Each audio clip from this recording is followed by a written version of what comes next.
안녕하세요. 순금초대 유재구입니다. 기재부에서 1월 2일 날 2025년도 경제정책 방향에 대해서 발표를 했습니다. 보통 차기년도 경제정책 방향을 전년도 12월 후반에 보통 발표를 하는데 올해 같은 경우는 트럼프 행정부 출범 관련해서 아직 저희 쪽이 준비가 덜 된 상황이고, 계엄 내란 관련 전국이 또 불안정하다 보니까 수치적인 부분으로 디테일하게 경제정책을 수립하기가 좀 어려웠을 것이다. 그래서 연초에 발표를 한 것 같습니다. 크게 경제정책 방향이 네 가지로 잡혀 있습니다. 첫 번째가 민생경제를 회복하겠다. 중요하죠. 지금 내수 시장이 많이 침체됐죠. 그 다음이 계엄 관련 내란 전국으로 인한 대외 신인도가 많이 하락했습니다. 그래서 대외 신인도를 회복하겠다. 두 번째가. 세 번째가 트럼프 미 대통령이 취임 관련돼서 관세라든가 여러 가지 국제 무역 관계가 이제 불안정하게 지금 돼가고 있죠. 그래서 통상에 대한 불안정성을 강력하게 대응하겠다. 네 번째가 산업 경쟁력을 강화하겠다. 그렇게 네 가지를 발표했는데요. 산업 경쟁력 강화 부분은 아무래도 AI 산업에 대해서 우리나라가 준비를 많이 못했죠.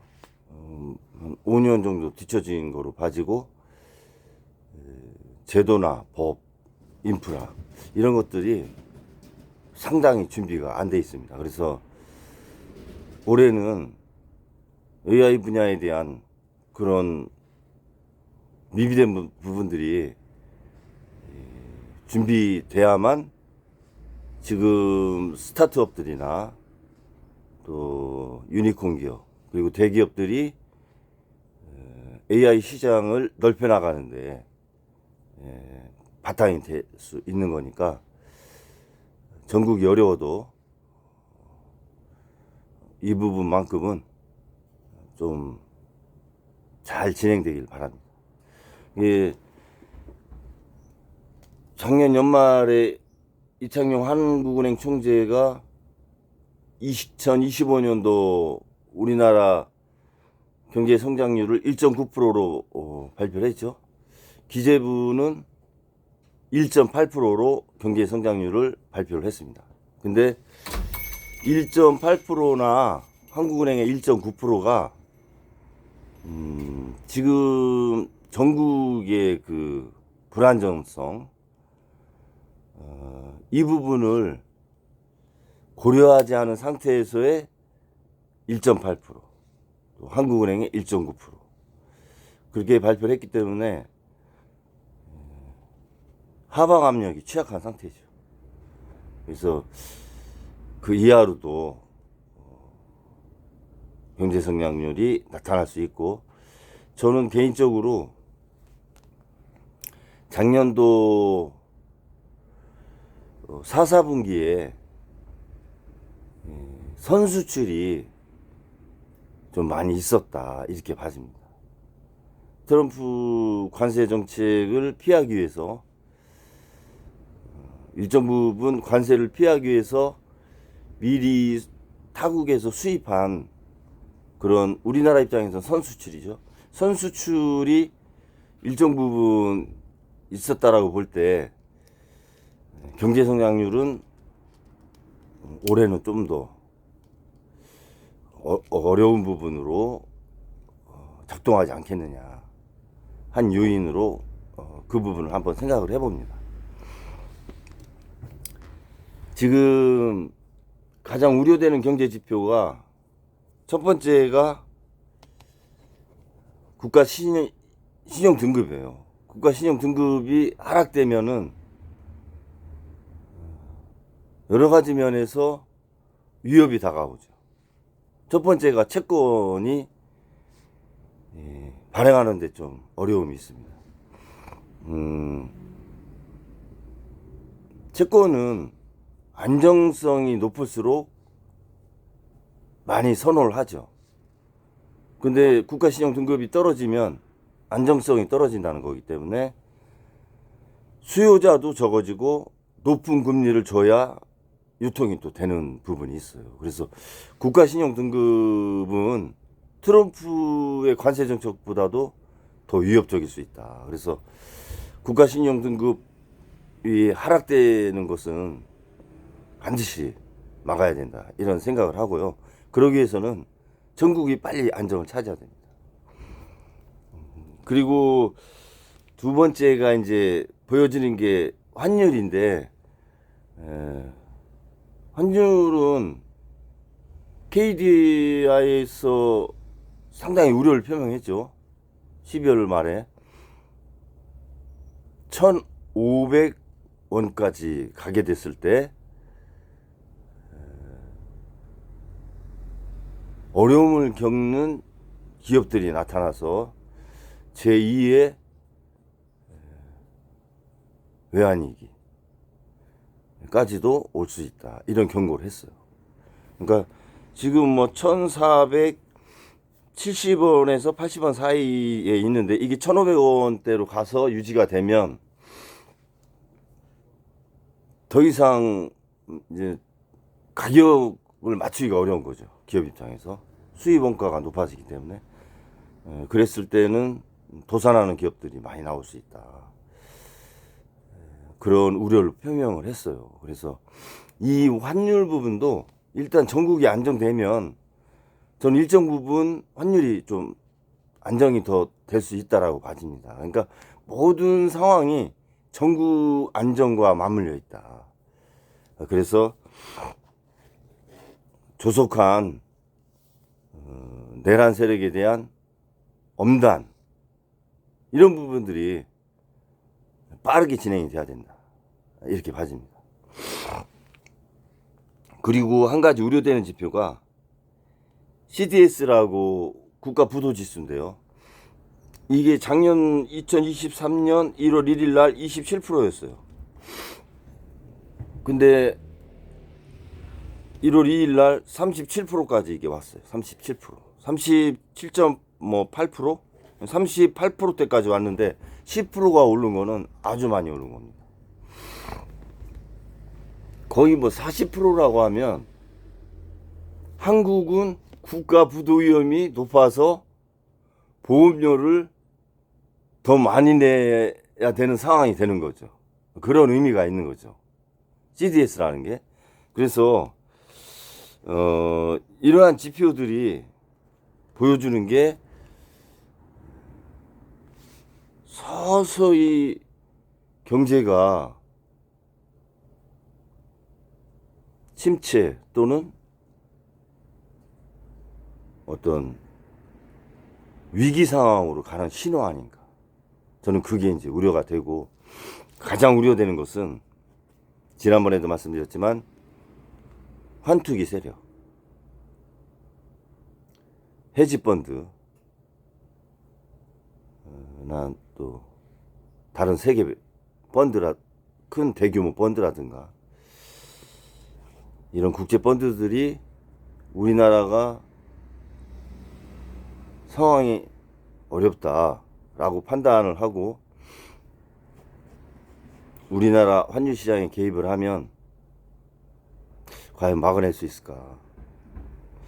중국을 한번 소로스 펀드가 공략을 했잖아요. 근데 중국은 그 당시에 세계 1위의 외환 보유고를 갖고 있었어요. 3조 달러 되죠, 외환 보유고가. 그러니까 얼마든지 들어와라. 우리 방어할 수 있는 능력이 있으니까. 이렇게 해가지고 결국은 못했는데, 우리나라 같은 경우는 순채권국이고 지금 외환 보유고가 4,100억 불 정도 된다고 하지만 내부적으로는 가용할 수 있는 부분이 과연 환투기 세력을 막을 수 있느냐, 확신하기 좀 어려울 수 있어요. 지금은 국민연금하고 이렇게 연계해가지고 수합 형태로 관리를 하고, 이창용 하는 총재가 국무위원들한테 고민을 하면서 회의를 해라 라고 하는 정치적인 발언까지 했지 않습니까? 그 메시지 자체가 환율에 안정력에 영향을 주긴 주는데, 하는 총재가 정치적인 메시지를 준다는 것은 이례적인 거죠. 어떻게 보면 반대로 생각하면 아주 위험하니까 고민을 하라, 그거 아니에요. 위험하지 않으면 그런 얘기 안 할 거 아니에요. 그러니 위험하다는 걸 인정도 한 거거든요. 이게 양면이 있어요. 그래서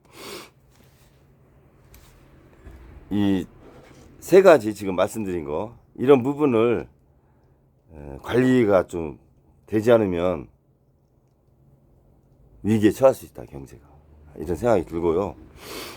가장 중요한 건 이렇게 민생을, 경제를 회복하고 대외 신인도를 관리하고 통상에 대한 불안정성을 대응하고 산업 경쟁력을 강화한다. 큰 거시적인 아웃라인이죠. 중요한 것은 정책이 집중성이 있어야 돼요.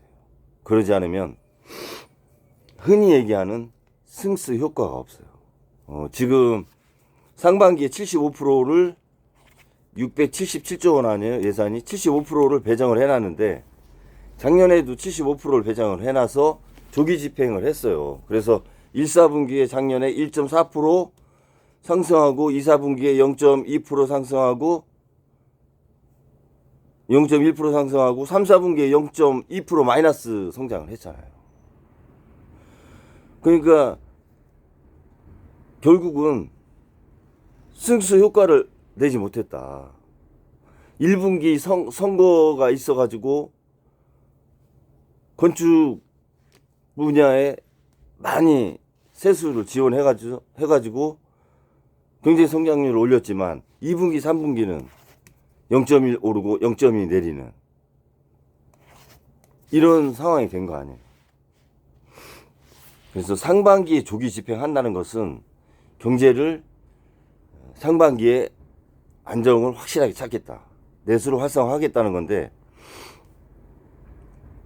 과연 승수 효과를 발휘할 수 있느냐.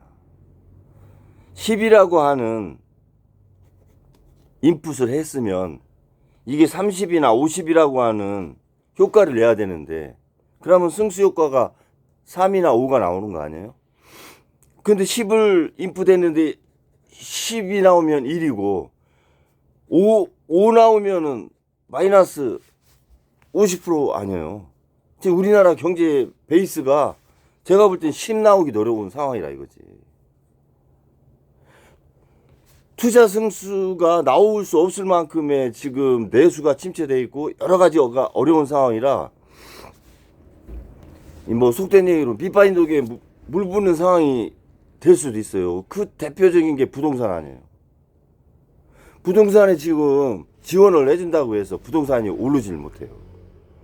떨어지는 거 방지하기도 쉽지 않다. 그런 데다가 돈을 넣으면 밑빠진 독에 물 붓는 거죠. 환율 오르는 데다가 방어해봐야 이거는 외환 보유고만 계속 소진하는 거예요. 타이밍을 잘 잡아야 된다는 거지. 타이밍. 환율 관리나 이 예산을 집중해서 활용하는 것도 승수 효과를 내지 못하면 아무 의미가 없는 겁니다. 그래서 저는 이창용 한국은행 총재나 지금 최상목 권한대행이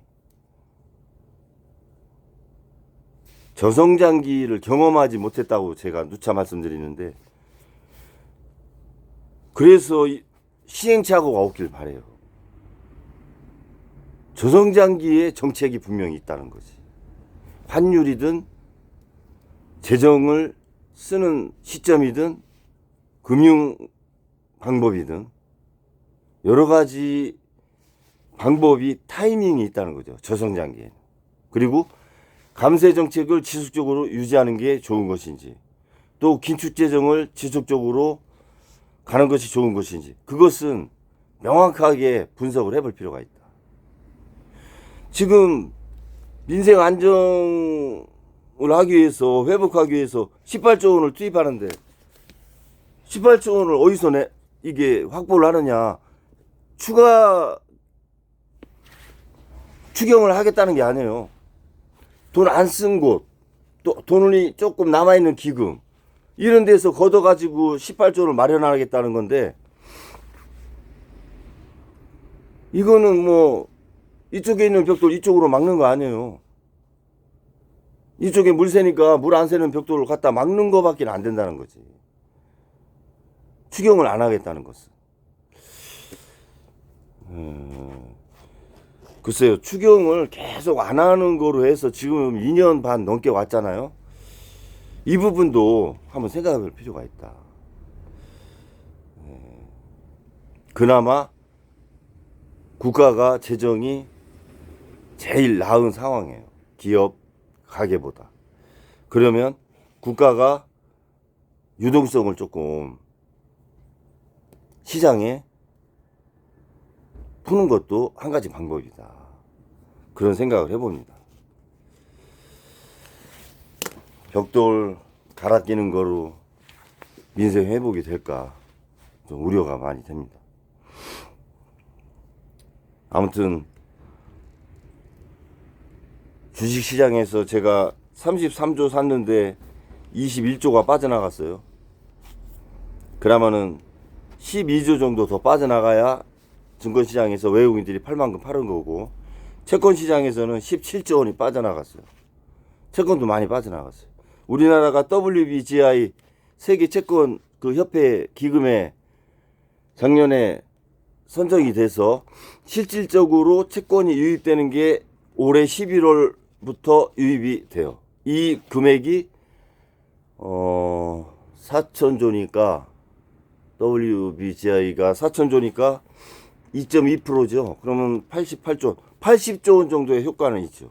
채권 유입 효과가. 이거는 11월부터라는 거, 11월부터. 그래서 채권 쪽도 돈이 빠져나가는 상황이니까 관리를 좀 잘 해야 된다. 이런 말씀을 드립니다. 그래서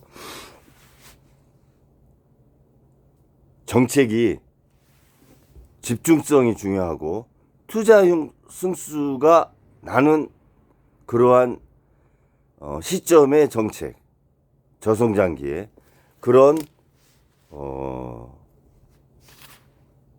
협의를 좀 심도 있게 하셔가지고 같은 돈을 써도 또 효율적이고 또 좀 더 어려운 분들한테 이렇게 따뜻한 손길이 가기를 저는 영세 자영업자의 한 사람으로 기대를 합니다. 여러 가지 어려운 상황에서 권한 대응을 하시고 또 내각에 계신 분들도 많이 힘드실 거라고 생각이 들어요. 그렇지만 그 자리는 그러한 책임도 있는 거 아닙니까? 그런 생각을 하시고 위기관리에 탁월한 그런 모습을 기대하면서 방송을 마치겠습니다. 감사합니다.